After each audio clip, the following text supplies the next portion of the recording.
Hello everyone, my name is Hana भविस class 6 roll number 17। Friends, आज हम अपना एक गतिविधि पत्रक पढ़ेंगे जो कि हमारे पठन अभियान की तरफ से ली गई है। ठीक है, तो ये आज की जो हमारी जो वर्कशीट है बहुत इंटरेस्टिंग है। ये हमारे जल प्रदूषण के ऊपर है। ठीक है, मैं आपको इसका इंग्लिश में बताती हूँ कि इंग्लिश में जल प्रदूषण को क्या कहते हैं। जल तो मतलब वाटर और प्रदूषण मतलब पॉल्यूशन, मतलब वाटर पॉल्यूशन। ठीक है, तो मैं आपको लास्ट में बताऊंगी, मतलब मेरी तरफ से जल प्रदूषण को एक्सप्लेन करने में हम कैसे एक्सप्लेन करूँगी वो मैं आपको नेक्स्ट वीडियो में बनाऊंगी, फिर उसमें मैं आपको बताती हूँ। ठीक है, बट अभी मैं पहले ये हम वर्कशीट पढ़ते हैं। ठीक है, ओके, तो स्टार्ट करते हैं। ये बात एकदम सही है कि पृथ्वी पर जल नहीं होगा तो जीवन नहीं रहेगा। हाँ, ये बात बिल्कुल सही है। मतलब अगर पृथ्वी मतलब अर्थ पे अगर पानी नहीं होगा तो बहुत असंभव हो जाएगा जीवित रहना, है ना, मतलब जिंदा रहना। ठीक है, संसार के सभी लोगों के लिए जल अमूल्य धन है। मतलब संसार मतलब पूरी दुनिया में अगर जो पानी है बहुत इम्पोर्टेंट चीज़ है, जिसे पीकर इस धरती पर सभी प्राणी, पशु और पेड़ पौधे जीवित हैं। मतलब इससे पी के जो होता है, जो पानी होता है, इसे ही पी के हम लोग प्राणी मतलब ह्यूमंस, पशु पक्षी मतलब बर्ड्स एंड एनिमल्स एंड और पेड़ पौधे मतलब ट्रीज एंड प्लांट्स। ओके, इन्हीं के जो लिविंग थिंग होती हैं, इनके लिए जो कुदरती जो चीज़ें अल्लाह ने जो हमारे लिए बनाई है ये बहुत इम्पोर्टेंट है। सिर्फ पानी नहीं, हमारे लिए ये सनलाइट और जीवित रहने के लिए हर चीज़ बहुत इम्पोर्टेंट है, हर लिविंग थिंग के लिए। और पेड़ पौधे भी एक तरह से लिविंग थिंग ही है। ठीक है, आगे बढ़ते हैं। शुद्ध जल के लिए जल के स्रोतों जैसे नदी, झरने, झील, तालाबों को भी प्रदूषण से मुक्त रखना होगा।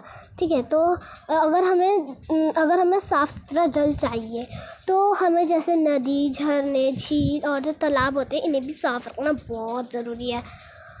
वरना पता क्या होता है, इससे अगर हम पानी पीते रहे, अगर हम पानी पिएंगे गंदा पानी, अगर लोग आप इस पिक्चर में देख लें, ये दिख रहा होगा आपको, पिक्चर देख रहे होंगे, इसमें पानी कितना गंदा है ना। तो इससे जो होगा ये मतलब हमारी जो नदी होगी वो पानी में इतना कचरा फैलाएगा जिससे जो हम पानी पिएंगे वो ही हमें बहुत हार्म पहुंचाने वाला है। ठीक है, सो हमें जितना हो सके पानी को मतलब जल को बचाना है। ठीक है, तो आगे बढ़ते हैं। जल प्रदूषण की समस्या और जानने से पहले हमें जल प्रदूषण का अर्थ समझना बहुत ज़रूरी है। हाँ, मतलब हमें जल प्रदूषण को मतलब समझने मतलब हमें सोचने मतलब हमें आप कह रहे होंगे कि हम सब लोग सब समझते हैं कि जल को इतना मायने क्यों रखते हैं। मतलब जो लोग होते हैं ना गलत, मतलब जो पानी में जो कचरा फैलाते हैं, वो कहते होंगे कि ये पानी को इतना क्यों बचा रहे हैं, क्योंकि पानी भी बहुत दुखी होता होगा क्योंकि पानी भी अल्लाह ने ही बनाया है ना। तो इसलिए हमें हर जैसे हम अपनी आप को साफ रखते हैं, है ना, ऐसे हमें और जो लिविंग थिंग्स हैं उन्हें भी साफ रखना चाहिए। ठीक है, पानी हम समझते हैं ये लिविंग थिंग नहीं है, ये नॉन लिविंग थिंग है, बट ये नेचुरल है, ये कुदरती है ना। अल्लाह ने जो चीज़ बनाई है वो बहुत दिल से बनाई है, तो हमें हर चीज़ का ख्याल रखना बहुत ज़रूरी है। ठीक है, आगे बढ़ते हैं। कहाँ थे हम? ये दूषित और एक सेकेंड और हम यहाँ थे। जब पानी के विभिन्न स्रोतों जैसे नहीं ये नहीं था, कहाँ था वो, हम भूल गए। हाँ, ये दूषित और जहरीले उस स्थिति को हम जल प्रदूषण जहरीले तत्व प्राकृतिक और मानवीय कारणों की वजह से जल में जाकर मिल जाते हैं और जल को प्रदूषित बनाते हैं, जिस वजह से जल अपना प्राकृतिक गुण को खो देता है। आसान शब्दों में इसे जल ऐसे समझा जा सकता है कि जब हम किसी भी प्रकार के कचरे को सीधा जल में फेंक देते हैं तो इससे जल प्रदूषण होता है।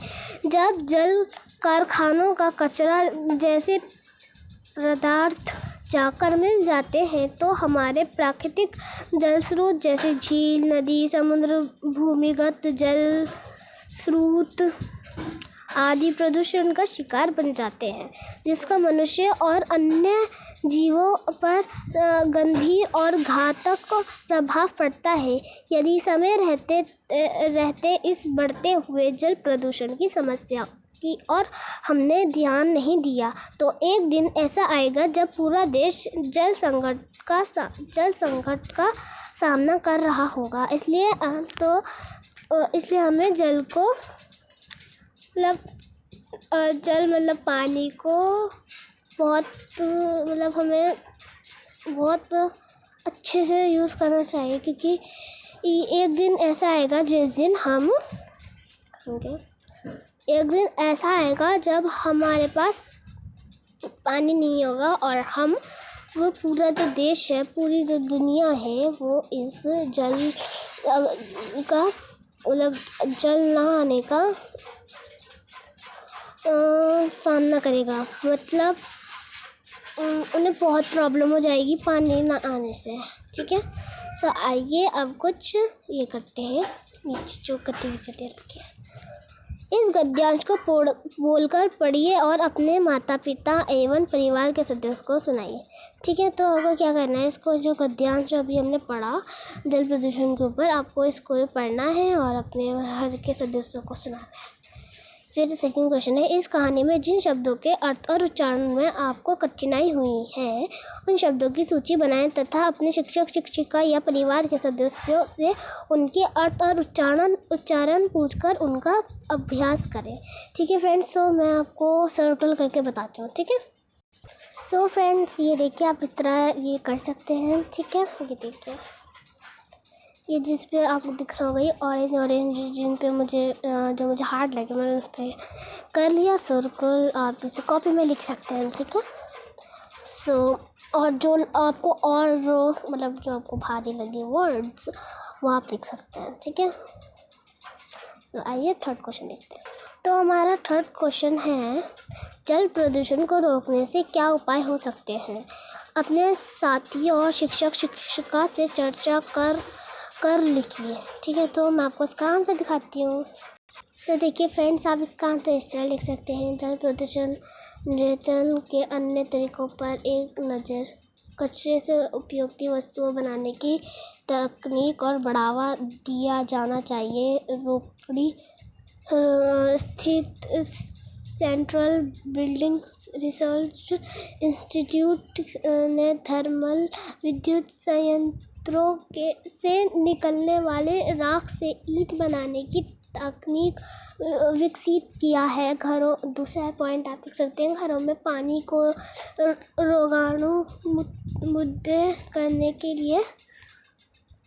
करने के लिए क्लोरीन की गोलियों का इस्तेमाल किया जाना चाहिए।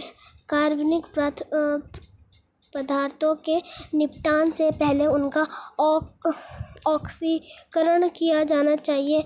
प्राकृतिक जल प्रणाली के साथ छेड़छाड़ नहीं करनी चाहिए। समुद्र में परमाणु परिवहन पर प्रतिबंध लगाया जाना चाहिए। जल प्रदूषण के उत्पन्न खतरों के बारे में समाज को जागरूक बनाया जाना चाहिए। प्रदूषित पानी को उर्वरक बनाने के लिए इस्तेमाल किया जाना चाहिए, क्योंकि उनमें फास्फोरस, पोटेशियम और नाइट्रोजन अधिक मात्रा में होती है। और 8 पॉइंट आप से देख सकते हैं, हमें पानी में जल कुंभ भी लगाना चाहिए, जो प्रदूषित जल के उपचार में कारगर साबित हो सकते हैं। इनमें प्रदूषित जल से भारी धातुओं को अवशोषित करने की क्षमता होती है। ठीक है, तो आप इस तरह के 8 लाइन्स लिख सकते हैं। और अब मैं आपको फोर्थ क्वेश्चन कराती हूँ। सो देखिए फ्रेंड्स, आपके घर में पीने के पानी का स्रोत क्या है? आप पीने के पानी को साफ रखने के लिए क्या क्या उपाय अपनाते हैं? ठीक है, तो मैं आपको इसका आंसर ओरली बता देती हूँ। ठीक है, आप लिख लीजिएगा। देखिए इस तरह आप लिख सकते हैं इसका आंसर। मैं अपने घर में अगर मुझे पानी को साफ़ रखना होगा, तो मैं अपना जो पानी होगा उसे साफ़ रखने के लिए उसमें कचरा नहीं होने दूँगी, या किसी चीज़ की गंदगी नहीं होने दूँगी। अगर वो गंदा हो गया तो वो अगर मेरे पेट में रहेगा तो उससे मेरे को हार्म पहुँचेगा। ठीक है, तो आप इस तरह इसका आंसर लिख सकते हैं। सो बाय बाय। एक सेकेंड, मैंने आपको एक बात और बताई थी कि मैं आपको बताऊंगी कि मतलब मेरी तरफ से जल प्रदूषण की क्या राय है, तो मैं आपको बताती हूँ। फिर फ्रेंड्स फ्रेंड्स देखिए ये आंसर। फ्रेंड्स मैंने सोचा कि मैं बोलूँगी, आपको शायद समझ में नहीं आया, फिर मैंने लिख ही लिया उसको। ठीक है, देखो मेरी तरफ से ये राय कि जब झीलों, नहरों, नदियों, समुद्र तथा अन्य जल निकायों में विषैले पदार्थ प्रवेश करते हैं और ये इनमें घुल जाते हैं अथवा पानी में पड़े रहते हैं या नीचे इकट्ठे हो जाते हैं, जिससे परिणाम स्वरूप पर प्रदूषित हो जाता है और इससे जल की गुणवत्ता में कमी आ जाती है तथा जलीय पारिस्थितिकी प्रणाली प्रभावित होती है। प्रदूषकों का भूमि में रिसन भी हो सकता है, जिससे कारण भूमि जल भी प्रभावित होता है। ठीक है, तो आप मेरी तरफ से राय थी, मैंने आपको बता दी। ठीक है, और फ्रेंड्स आप मैं कही तो उसको कैसे रोकें, तो मैंने अभी आपको थर्ड क्वेश्चन में जैसा कि बताया। अगर आपने नहीं सुना तो आप एक बार देख लीजिए फिर से स्किप करके। ठीक है, so bye bye. So video off करने से पहले मैं चाहती हूँ कि आप मेरी वीडियो को लाइक करें, शेयर करें, सब्सक्राइब करना ना भूलें। Bye bye.